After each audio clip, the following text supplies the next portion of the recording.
쌀이 울타리에 와주셔서 고맙습니다.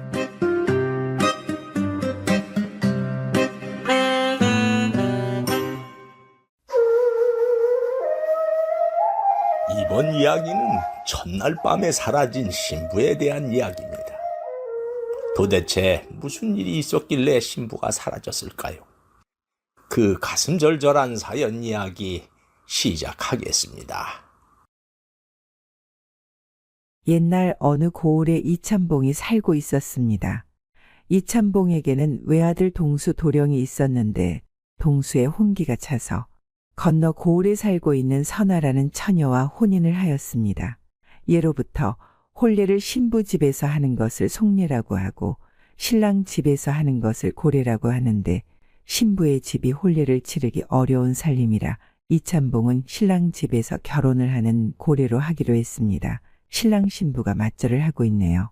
혼례식이 끝나고 첫날 밤이 되었습니다. 모두들 잠이 든 밤, 신랑 동수는 첫날 밤을 치르려고 신부가 기다리고 있는 방문을 열었습니다. 그런데 이게 웬일일까요? 신부가 사라져버렸습니다. 신부가 사라졌잖아. 이게 어떻게 된 일이지? 신부가 사라지자 이참봉 댁은 난리가 났습니다. 아니, 신부가 사라졌다니 그게 무슨 말이냐? 방문을 여니까 감쪽같이 사라지고 없었습니다. 신부는 옆방으로 가서 신부복을 벗고 갖고 온 혼례품 중에서 일상복으로 갈아입고 사라졌던 것입니다. 신부는 저의 생명을 구해준 은인인데 그 은혜를 갚지도 못하고 사라졌어요. 꼭 찾아야 해요. 신부가 신랑을 구해준 은인이라니 이게 무슨 말일까요? 사연은 과거로 흘러갑니다. 동수가 어느 날 서당에서 집으로 가다가 외나무 다리를 건너게 되었습니다. 그런데 장맛비로 불어난 물에 외나무 다리가 무너져서 그만 강물에 빠져버렸습니다. 사람 살려, 사람 살려. 강물에 떠내려가는 동수의 목숨이 위태로울 때 어떤 처녀가 지나가다 그 광경을 보더니 바구니에 있던 무명천들끼리 길게 묶어서 동수에게 던졌습니다. 이거 잡아요. 동수는 무명천을 잡았고 처녀는 힘껏 당겼습니다. 동수는 혼신의 힘을 다해 겨우 물가로 나와 구사일생으로 살아났습니다. 낭자 때문에 살게 됐어. 정말 고맙소. 고맙긴요. 사람이 위급한데 돕는 것이 당연하지요. 그때 동수가 소매에서 물에 젖은 종이를 꺼내서 보며 탄식을 했습니다. 이거 큰일 났네. 왜요? 훈장님께서 내일부터는 중용을 공부할 것이라면서 중용의 한 구절을 제자들에게 보여주며 적어가라고 했어. 그리고 내일까지 이 구절을 해석해서 써오라고 했는데 글이 지워졌으니 답을 쓸 수 없게 되어버렸어. 이거 어떡하지? 그러자 선아가 지워지지 않은 첫 글자와 중간 글자, 끝 글자를 보며 말했습니다. 다행히 앞뒤 글이 안 지워졌네요. 첫 자가 생각사자이고 중간은 아닐 불, 끝 글자는 하늘천이니 중용의 글귀 중에 있는 사지인 불가이부지천이라는 글 같습니다. 중용은 사서삼경 중에서도 대학과 함께 제일 높고 깊은 학문인데 어찌 이 글을 아시오? 그냥 조금 읽고 써본 적이 있습니다. 그러면 그 뜻도 아시오? 사람을 알려고 생각한다면 하늘을 알지 않으면 안 된다는 뜻으로 알고 있습니다. 동수는 처녀가 남루한 옷차림을 하고 있지만 처녀의 높은 학식에 감동하고 말았습니다. 우와, 나도 아직 공부하지 않은 중용을 알고 있다니 정말 놀랍소. 그리고 흙탕물에 젖은 무명천을 보며 미안했습니다. 이 무명천은 흙탕물에 젖어서 못쓰게 되었구려. 어디에서 사오는 길이었소? 제가 길쌈질로 만든 것입니다. 장터에서 팔려고 갖고 가던 중이었는데 사람을 살리는 값진 일에 썼으니 다행입니다. 이런, 내가 낭자의 돈벌이도 망쳤구려. 아닙니다. 팔지는 못해도 저의 식구들이 허드렛일 할 때 입는 옷으로 만들어서 입으면 되지요.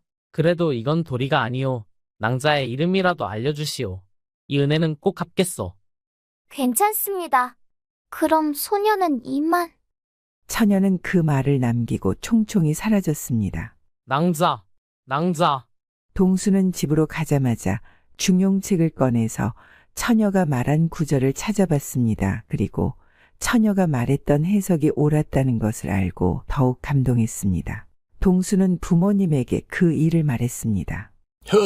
그렇게 총명하고 착한 처녀가 있더란 말이냐? 이름을 알리지 않고 사라졌다니 이 운공을 어찌 갚을꼬?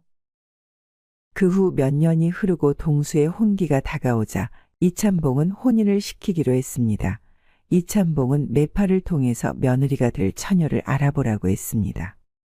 매파는 이고을 저고을을 다니며 신부감을 찾다가 좋은 며느리감이 될 처녀가 있다는 소식을 갖고 왔습니다.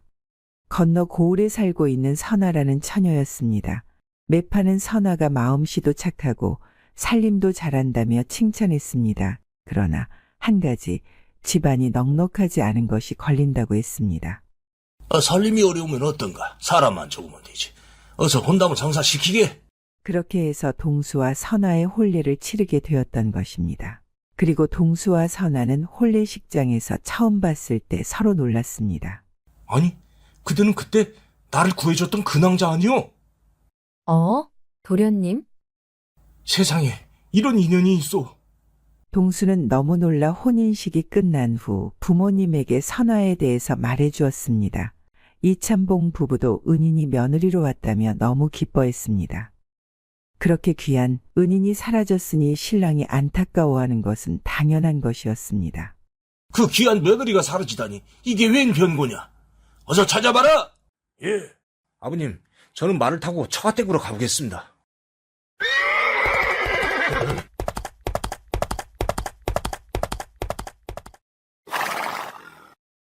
말을 타고 달려간 동수는 새벽에 신부의 집에 도착하여 장인어른을 만났습니다. 그리고 신부가 오지 않았냐고 물었습니다. 한밤중에 선화의 방에 인기척이 나서 문을 열어보니까 선화가 있었네. 예? 여기 왔습니까? 나도 시댁에 있을 선화가 자기 방에 있어서 깜짝 놀랐네. 왜 사라졌는지 말을 하던가요? 그 말은 안 했네. 그런데 사실 선화는 자네와 혼인을 하지 않겠다고 했었네. 그러면서 장인어른은 집안의 사연에 대해서 말했습니다. 원래 우리 집은 한양에서 잘 살던 양반 집안이었네.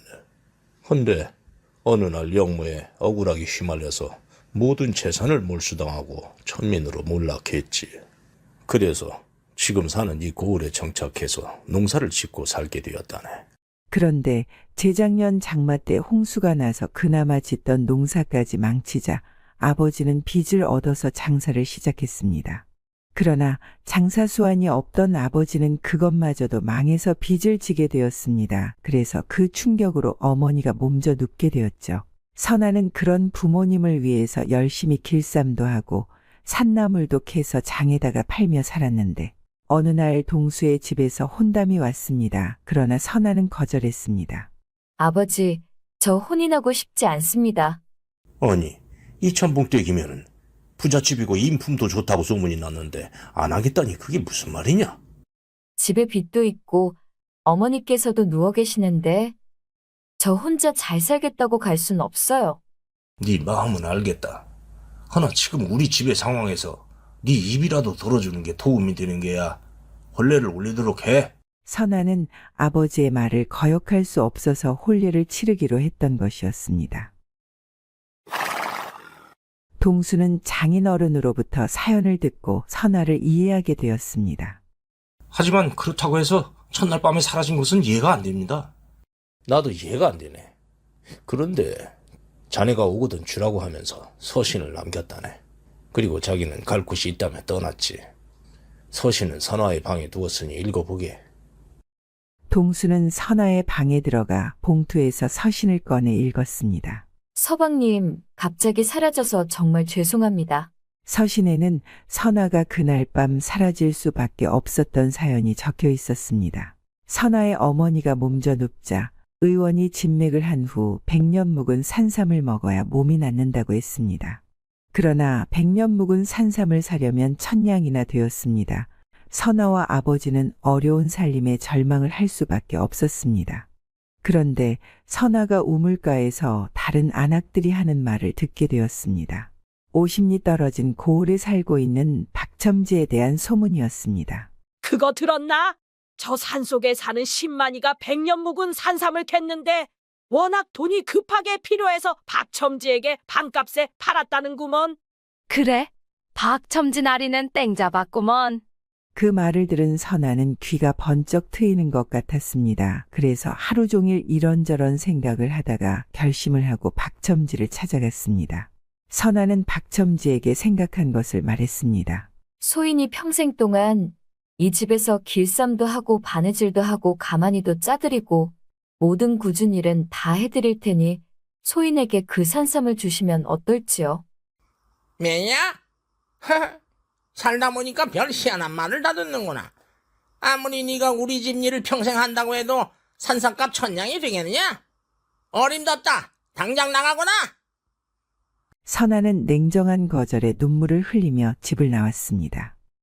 그런데 박첨지가 은근한 눈빛으로 선아의 뒷모습을 보더니 다른 생각이 들었습니다. 에이? 선아를 불러 다른 조건을 말하려고 하는데 선아는 이미 대문 밖을 나선 뒤였습니다. 그렇게 산삼을 포기하게 되었고 혼례날이 오자 저는 어제 서방님의 집으로 혼례를 올리러 갔던 것입니다.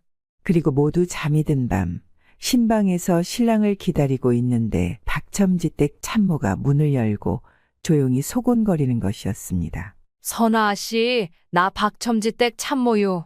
여긴 웬일로 오셨어요? 첨지 나리께서 아씨가 동수도령과 혼례를 올린다는 말을 듣더니 나에게 얼른 가서 자기 말을 전하라고 해서 이렇게 왔어요. 무슨 말요? 아씨가 박첨지 나리의 소실로 온다면 산삼을 주겠다고 합디다. 예? 선아는 참모의 말에 기겁을 하며 깜짝 놀랐습니다. 박첨지께서 아씨가 첫날 밤을 치르지 않고 아침까지 와야 한다고 합디다. 어쨌든 날이 새면 모두 허사가 되니까 잘 생각해봐요. 난 이만 가오.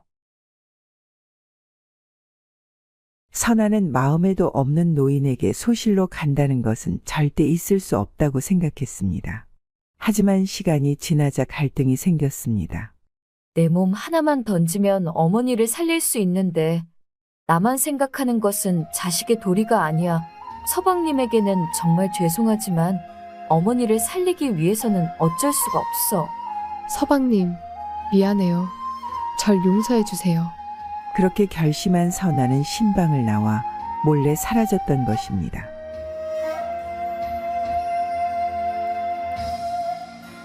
그렇게 저는 떠날 수밖에 없었지요. 서방님을 너무나 사랑하지만 어머니를 위해서는 어쩔 수 없는 선택이었습니다. 좋은 신부감을 만나 행복하게 사세요. 서신을 읽은 동수는 선아가 사라진 사연을 모두 알고 눈물이 흘렀습니다. 그런 일이 있었구려. 모든 게 다 내가 부족해서 생긴 일일세. 동수는 집으로 달려가 부모님을 만나서 선아의 서신을 보여줬습니다. 서신을 읽은 이참봉은 선아의 효심에 감동받았습니다. 이런 사연이 있어서 사라졌었구나. 아버님, 속히 선아 씨를 데려와야겠습니다. 그래, 며느리가 박첨지 댁에 도착하려면 우신리 산길을 넘어가야 하니 아직 도착하지 않았을 게다. 지금 산삼값을 줄 테니까 어서 가서 며느리가 도착하기 전에 박첨지를 만나라. 예, 지금 달려가겠습니다.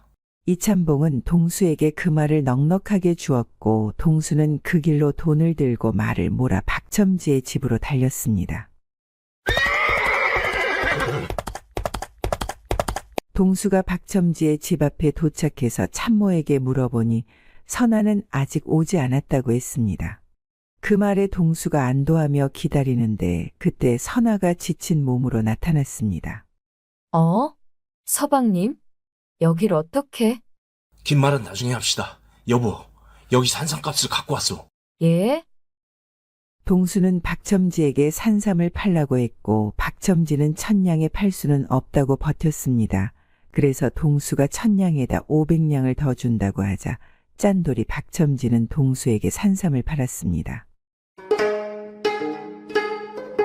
산삼을 산 동수는 선아를 말에 태우고 처가댁으로 출발했습니다. 그렇게 해서 선아는 어머니에게 정성껏 산삼을 달여서 드시게 했고 어머니는 씻은 듯이 나아서 건강하게 되었습니다.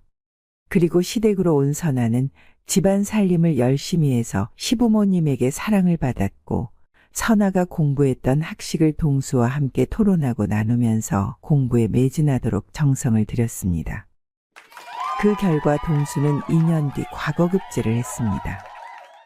세월이 흘러 조정에서 큰 관리가 된 동수는 처가댁의 영모에 관한 기록을 조사했습니다. 그 결과 누명을 벗겨줄 증거를 찾았고 임금님께 상소를 올렸습니다. 임금님은 선아 집안에 몰수했던 재산을 돌려주었고 신분도 원래대로 되돌려 주었습니다. 그리고 부부는 오래도록 행복하게 살았습니다.